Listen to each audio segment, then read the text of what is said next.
Olá, meus amores, como vocês viram aqui na plataforma, eu botei para vocês que eu não estava conseguindo entrar. Eu fiquei sem internet, sem Wi-Fi, inexplicavelmente.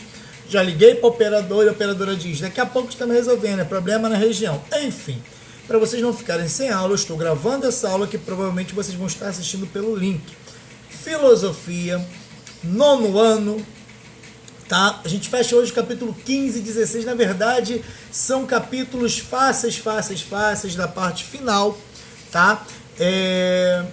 Fala sobre Groucho Marx, né?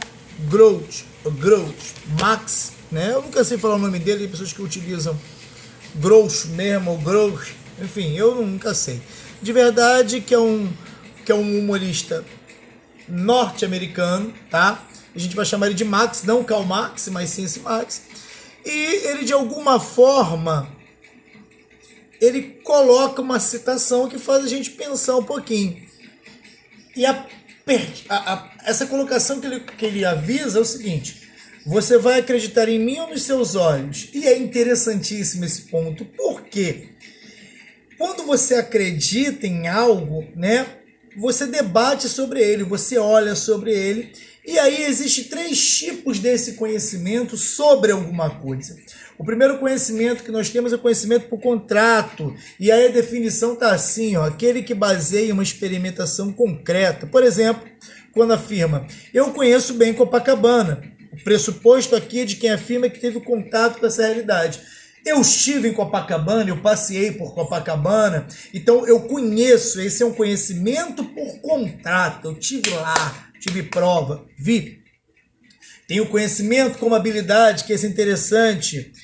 Então assim, ó, é aquele que o que se conhece se manifesta em uma habilidade. Por exemplo, quando alguém afirma, sei dirigir um carro, pressupõe que esse conhecimento se manifeste concretamente na forma de uma habilidade de guiar um carro. Ou seja, ele sabe dirigir um carro, ele sabe a habilidade de levar de um lugar ao outro, ele tem a noção do que é um carro, então ele consegue emitir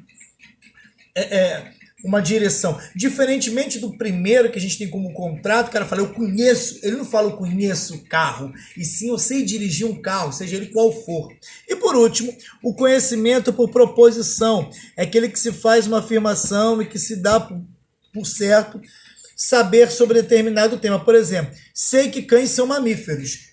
Isso eu pego a ciência para me apoiar, isso eu pego a ciência para me mostrar, e a partir daí, esse método eu tiro da dúvida e transformo ele agora numa realidade. Então eu tenho o conhecimento por concreto, eu tenho conhecimento como habilidade e eu tenho conhecimento como proposição. E essa ideia de proposição, então, é o quê? As minhas crenças, como é que...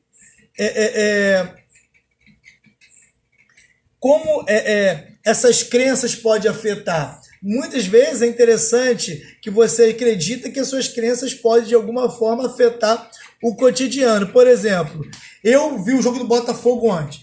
Teve um pênalti lá que eu falei, a bola não vai entrar, que eu sento nesse lado direito aqui, minha superstição, e o cara vai pegar o pênalti, o goleiro pegou o pênalti. Eu acreditei que o que eu fiz modificou aquilo ali. Na verdade, essa é a conclusão que eu cheguei. Eu tive um método para chegar, o método através da crença? Tive. Ele tem comprovação científica? Claro que não. Porém, na vida, filosoficamente, a gente acaba agindo também nesse aspecto, nesse contexto, nesse método de como vai ser filosoficamente, como eu vou desenvolver filosoficamente. Isso é um ponto interessante a se levar em consideração. Já no capítulo 16, você tem a filosofia e crítica social. Por exemplo, gente, esse módulo, esse capítulo, é para mostrar para vocês o quanto vocês pensaram em sociedade até aqui. Enquanto a filosofia desenvolveu em vocês uma capacidade crítica. E aí é muito interessante, inclusive no segundo parágrafo dessa apostila, está assim, ó. A fonte de toda a filosofia é o conhecimento presente na mente humana. O próprio Descartes, né? Quando enganjado como soldado das tropas de Duque Maximiliano, intelectual, teve três sonhos que confirmam a sua pretensão de unificar todo o conhecimento humano a partir das bases seguras, a dúvida fora apenas de um método, um caminho para encontrar o fundamento do conhecimento do saber o eu pensante. Ou seja, os nossos sentidos não são sempre confiáveis, mas nossa capacidade de pensar, nossa mente é. Você tem uma capacidade de pensar confiável. O que ele quer dizer com isso? Eu vou atravessar a rua, mas eu penso que eu não vou na frente do carro. Então eu tomo a decisão baseada no que eu penso. E a partir daí eu desenvolvo toda a capacidade, toda a intelectualidade a partir de uma figura de pensamento, de indagações filosóficas. Então, esse capítulo 15 e o 16 mostra que a gente tem métodos de conhecimento, de vivência, de experiência, de conhecer, o método que eu utilizo para pensar e, principalmente, o elemento principal é a nossa mente, que desenvolve diversos fatores. Beleza, meus queridos? Deixem as dúvidas aqui embaixo, tá? Que a gente vai tirando e vocês precisam entender isso.